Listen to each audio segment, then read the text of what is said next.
Do a stakeholder engagement forum. GIIKARO kia muthenya wa umuthi gatagati ga kamiti ya Senate egie githomo na ruhonge rwa thukuru cia TVET kiuma gia kumurika mĩenyere ĩkoretwo ĩgĩcokia thutha ũkinyaniria wa mathomo thukuru-inĩ ici.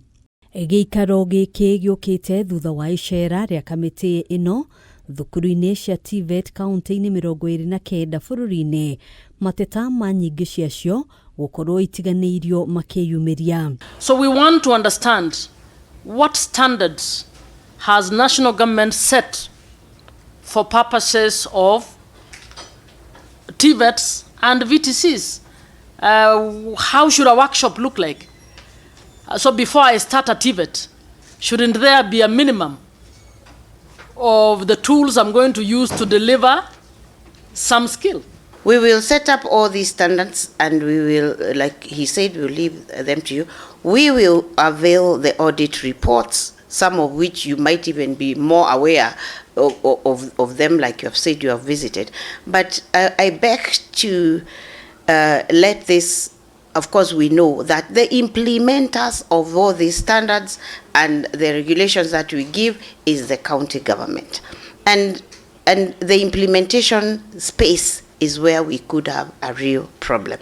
Kamiti ino riu irenda guthurimwo kwa mutaratara wa ugai wa kigina kia mahuthiro ma arutwo thukuru-inĩ ici ciuria ikiyumiria uria ruhonge ruru rukoretwo rugikinyaniria ikero cia mathomo. 2025 old model, you have not cleared the capitation.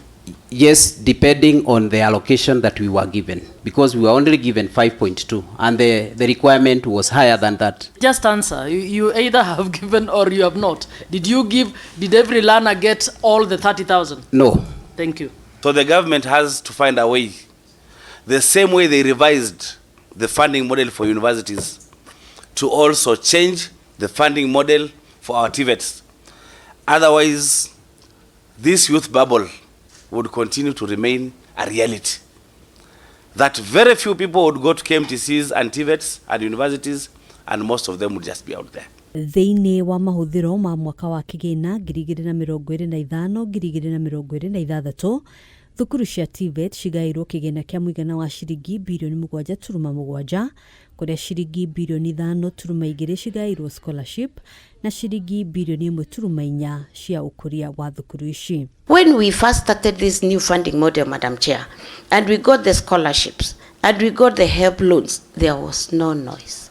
We were able to manage very well.